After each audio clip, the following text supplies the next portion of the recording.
Sekarang berbicara tentang sholat, tidak cukup dengan sholat saja, tapi juga harus dilakukan dengan cara yang benar. Untuk itulah kita sudah dalam 2 pertemuan yang lalu belajar tentang cara atau sifat sholat yang benar yang diajarkan oleh Rasulullah SAW, dan telah sampai pada bahasan tentang wudu'nya Nabi SAW. Pertemuan pertama berbicara tentang mukaddimah, esensi sholat. Dan yang kedua, kita telah sampai pada pembahasan sifat wudu'nya Nabi SAW. Bagi yang tertinggal, silahkan melihat ulangannya di akhir TV supaya tidak terlampau luas nanti untuk mengulang. Sekarang kita pelajari di pertemuan ketiga ini sesuai dengan silabus yang telah saya sampaikan. Kita akan belajar tentang cara memulai sholat. Bismillah.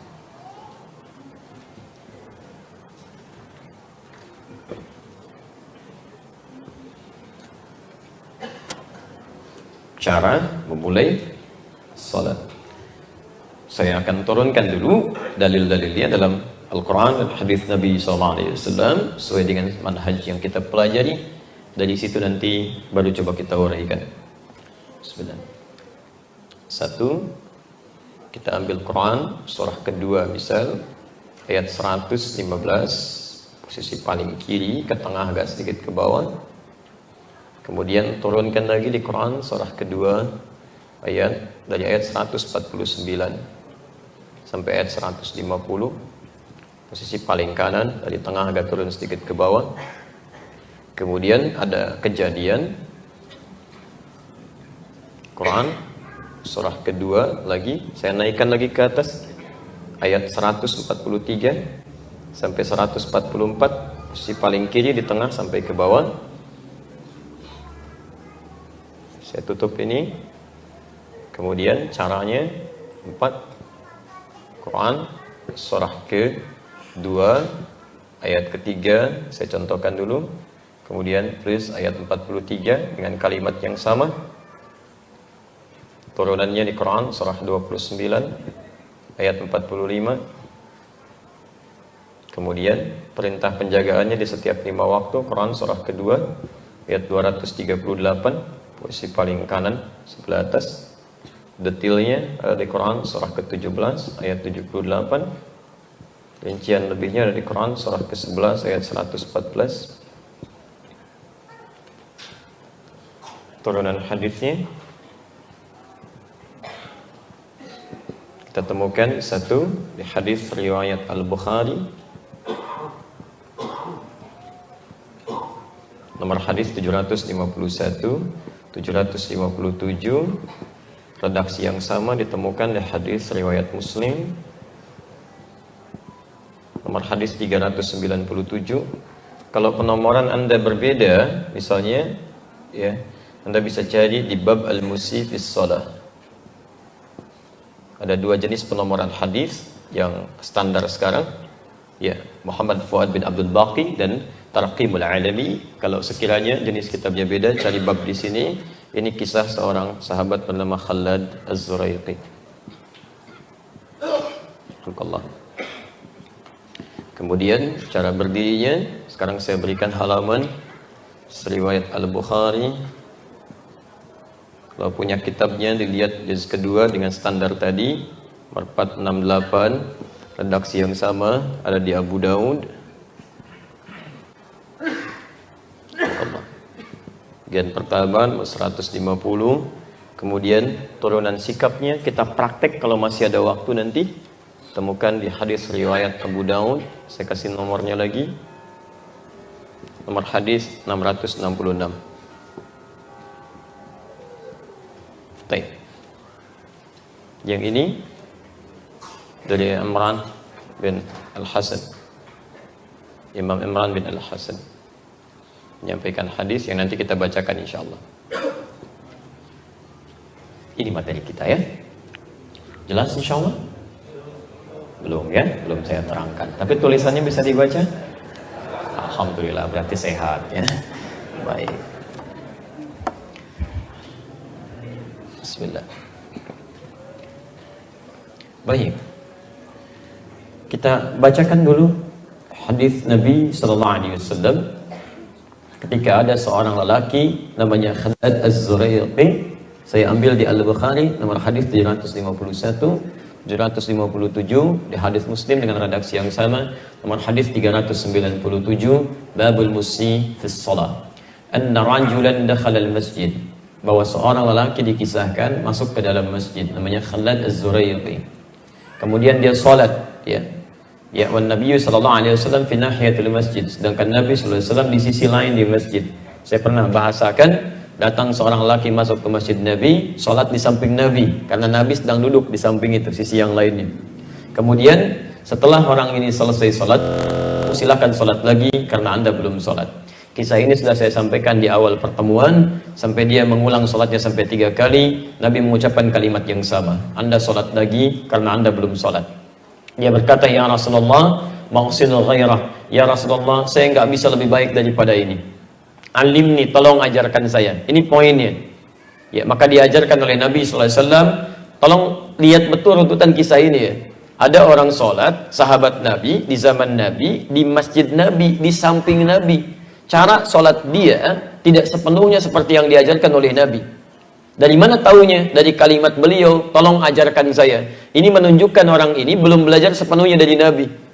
Dia memaksa sholat saja. Yang seperti ini disebut oleh Nabi, tidak sempurna sholatnya, ulangi. Bahkan kalimatnya belum sholat, tolong ulangi. Jadi tidak cukup bagi Anda sekedar semangat menunaikan sholat, tapi sholatnya bermasalah. Ya. Maka diajarkan oleh Nabi SAW, beliau katakan, idza qumta ila shalah, kalau sholatnya ingin sempurna, asbighul wudu. Silahkan sempurnakan wudu dulu. Ini sudah kita bahas pertemuan lalu kan? Nah sekarang kalimat selanjutnya, lihat. Tsumastaqbilil qiblah. Kemudian menghadaplah ke arah kiblat. Jelas, menghadap ke arah kiblat. Jadi tidak cukup dengan punya wudhu saja. Masya Allah, wudhunya bagus. Begitu sholat sembarangan menghadapnya. Kiblat ke barat, ini ke timur misalnya kan. Nah itu juga dinilai sholatnya tidak sah. Jadi cara memulai sholat yang pertama, setelah Anda menyiapkan wudhu dengan baik, berpakaian dengan baik, selanjutnya menghadaplah ke arah kiblat. Baik, bismillah. Jadi kita ambil kesimpulan dari sini untuk materi kita hari ini. 1, menghadap ke arah kiblat. Kiblat. Tidak usah dihapus dulu. Nah, nanti saya turunkan dulu. Jazakallah khair. Kalau mau pegang penghapusnya boleh ya nanti. Begitu mau dihapus silahkan ya. Maaf teman-teman, mohon izin tugas menghapus hari ini oleh beliau ya, karena beliau yang duluan maju. Yang lain tenang saja, fokus. Lihat sini sebentar. Jadi kita akan selalu bersama hadis ini karena ini petunjuk Nabi dari awal sampai akhir. Tapi turunannya nanti ada pada hadis yang lain. Fokus. Setelah Anda berwudu, menyiapkan pakaian terbaik, maka tugas pertama kita setelah itu menghadap ke arah kiblat. Sekarang pertanyaannya, apa itu kiblat? Apa itu kiblat? Halo? Ingat perjanjian kita ya. Baik, kalau belum tahu cukup katakan. Baik, apa itu kiblat? Jadi Anda selama ini ngadap kemana? Anda nggak tahu kiblat. Anda sholat, masya Allah. La haula wala quwwata illa billah. Mudah-mudahan Anda sehat ya. Di sini. Perhatikan sini. Nah, sekarang ini persoalan gitu kan? Baik, ini persoalan. Apa itu kiblat? Baik, dari kata qabila yaqbal, ya qiblatan, qiblatan bisa juga ke arah situ maknanya ya. Kiblat itu dari kata qabila, asal katanya sama dengan tawajjah, tempat mengarah, menghadap. Di secara bahasa, kiblat secara sederhana bisa diartikan pusat, ya, menghadap atau arah, ya, pusat dari satu arah.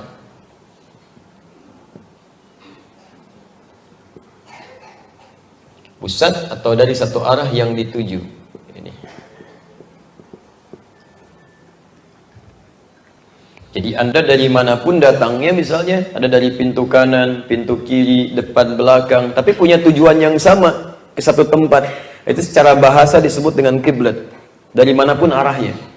Ya, jadi kalau Anda menuju pada satu arah yang sama, kemudian itu menjadi sentral, jadi pusat arah yang dituju, maka secara bahasa itu disebut dengan apa?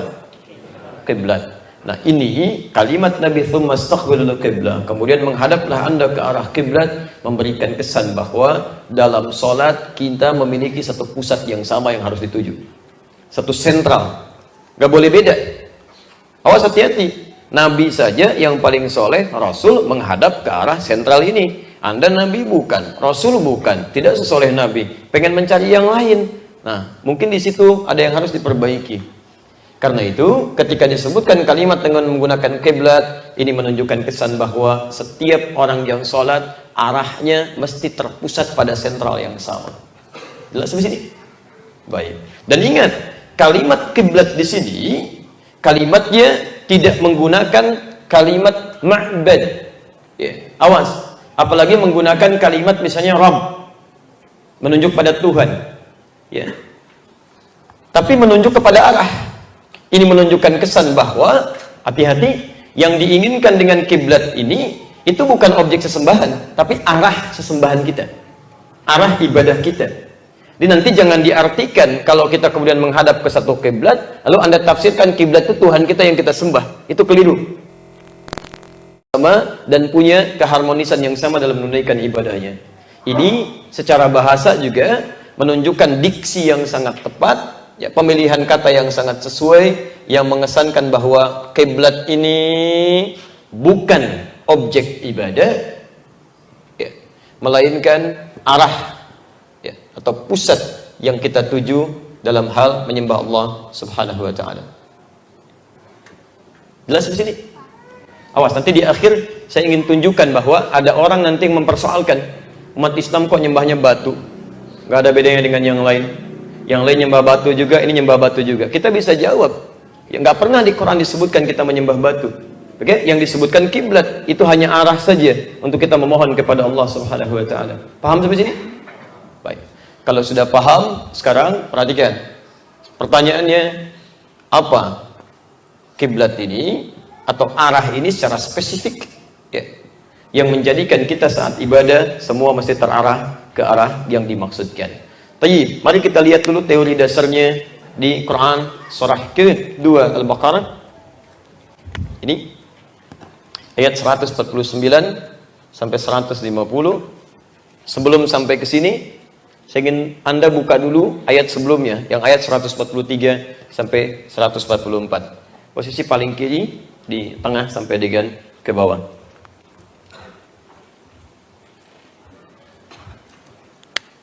Baik. Ada ayatnya? Saya mau mulai dari 144 dulu ya. Baik.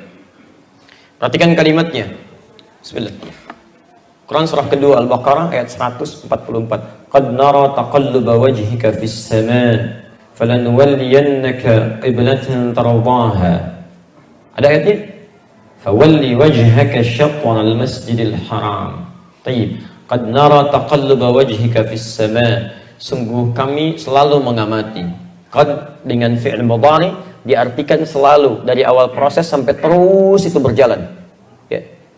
Kami selalu mengamati engkau selalu menengadahkan bahkan wajahmu ke langit memohon. Ini menunjukkan, ayat ini ingin memberikan informasi, menunjukkan pada kita bahwa ada satu kebiasaan Nabi SAW, ya, yang beliau senantiasa mengarah ke langit. Seperti ini kurang lebih, ya, mengangkat tangan, memohon, meminta ke langit. Jadi sambil mengarahkan wajahnya ke atas.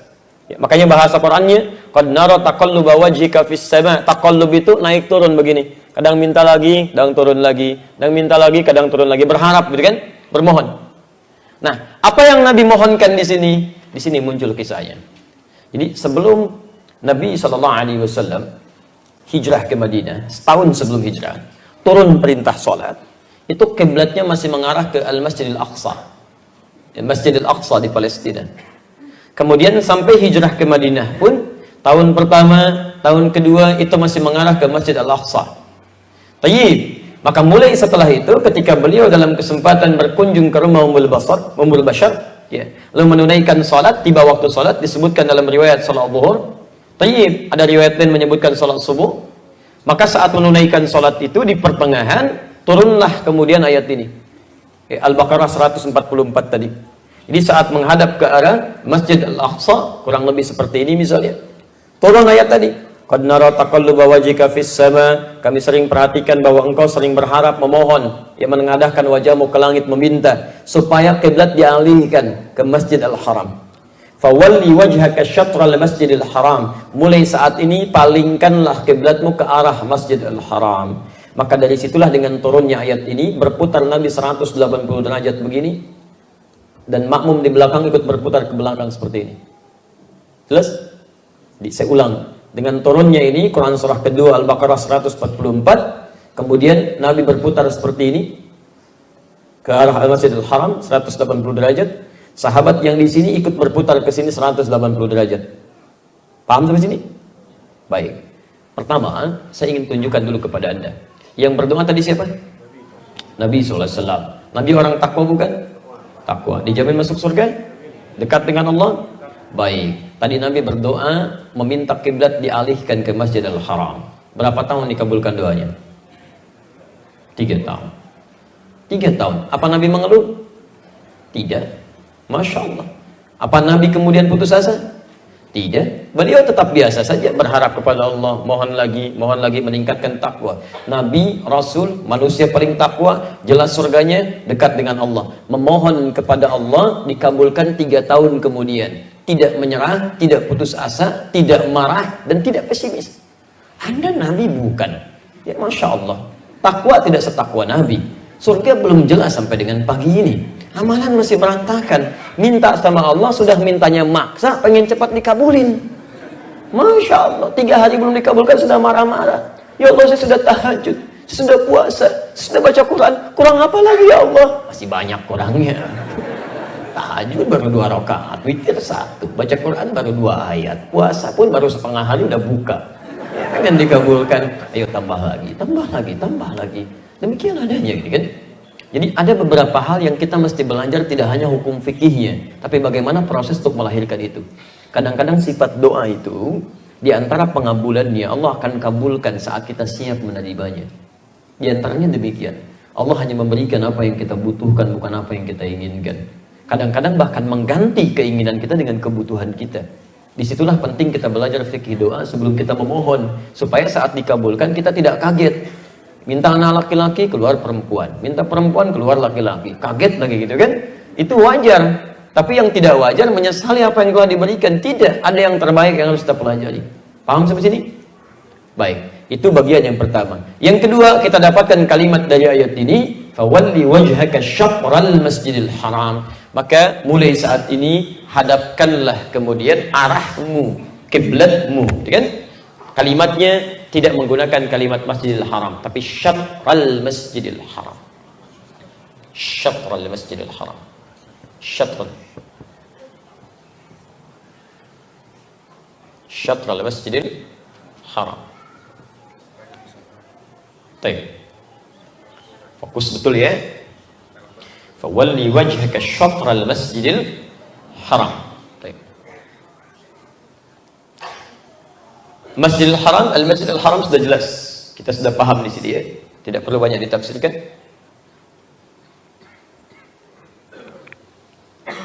Pelan-pelan. Ada apa di Al-Masjidil Haram? Yang paling utama ada Ka'bah. Ka'bah. Redaksi pertama kali disebutkan dalam Al-Quran penamaan Ka'bah ini dengan Bait, Al-Bait.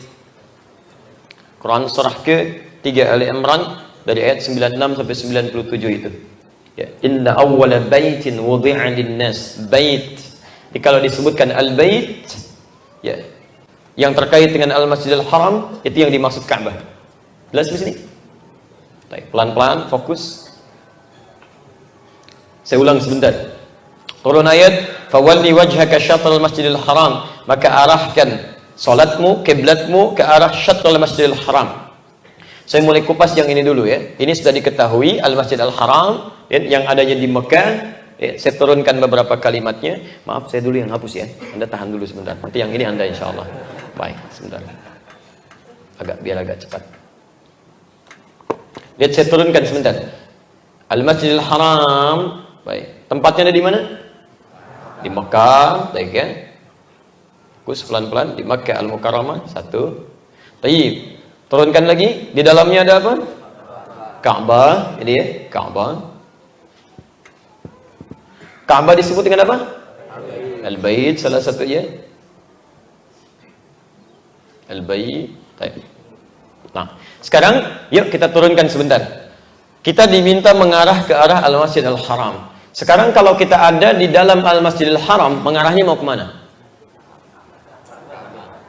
Awas, fokus, lihat teman-teman. Kalau kita berada di dalam Al-Masjidil Haram, mau ngarah kemana? Tahu dari mana? Nah, ini persoalan, selalu begitu ya. Baik, ingat, dalam syariat tidak ada mengarang. Mengarang hanya ada dalam pelajaran bahasa Indonesia. Gitu ya? Dalam syariat harus pakai dalil. Baik. Di sini, ini ayat ketika turun, Nabi kan sedang di daerah mana? Di Kuba. Ya. Jadi menghadap ke Masjidil Aqsa, turun ayat menghadap ke arah Al-Masjidil Haram. Itu Kuba ada di mana? Sekitaran Madinah. Artinya beliau sedang jauh dari Al-Masjidil Haram. Jelas ya? Ya, Masjidil Haram di Makkah, Kuba masuk Madinah sekarang. Ya, ada jarak 400 kilo lebih dari Makkah ke Madinah. Artinya ini ayat diturunkan dalam posisi Nabi jauh dari Makkah, jauh dari Al-Masjidil Haram. Bagi orang-orang yang wilayahnya, hati-hati, jauh dari Al-Masjidil Haram, maka posisinya nanti diminta dihadapkan ke arah ini. Jelas di sini? Halo, jelas? Belum saya turunkan sejelasnya. Ini baru umum saja. Nanti kita tunjukkan apa yang dimaksud Al-Masjidil Haram ya. Tapi sekarang persoalannya, kalau Anda ada di Masjidil Haram plus di dalamnya, menghadap kemana? Itu poinnya. Maka turun kembali surat Al-Quraisy di sini. Li'ilafi Quraisy, ilafi rihlatasy syita'i was-shayf, falyabudu rabb hadzal bait. Lihat al-bait. Falyabudu, maka sembahlah oleh kalian. Sembah, ibadahilah oleh kalian rabb hadzal bait. Rabb bukan baitnya, ingat, bukan Ka'bahnya, bukan kiblatnya. Rabb hadzal bait, Rabbnya. Jadi saat kita menghadap ke arah Ka'bah, bukan menyembah Ka'bahnya, tapi menyembah Rabbnya. Jelas ya? Di sini ada kalimat rabb hadzal bait ya. Kalimat hadzal bait menunjukkan ini kiblatnya, Rabb menunjukkan Tuhan yang harus kita sembah. Jelas di sini? Maka jika Anda ada di sekitaran Al-Masjidil Haram, dekat dengan itu, ya apalagi di wilayah Makkah misalnya, bisa dipastikan mengarah ke Ka'bah, maka jihad atau kiblah kita terkhusus mesti dipastikan menghadap ke arah ini, ke Al-Bait, ke Ka'bah. Ya. Li'ilafi Quraisyin kan Al-Quraisy, turunnya di mana? Di Makkah, bukan di Madinah. Sedangkan rumah Nabi dekat ke Ka'bah. Kan saya pernah tunjukkan kepada Anda, kan? Ini Ka'bahnya misalnya. Ya.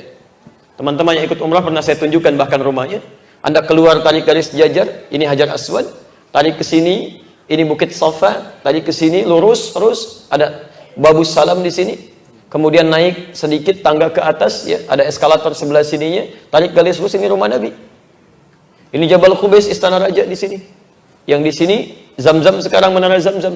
Jadi kalau ayat ini turun di sekitaran Makkah, bisa dipastikan nggak jauh dari Ka'bah di sini.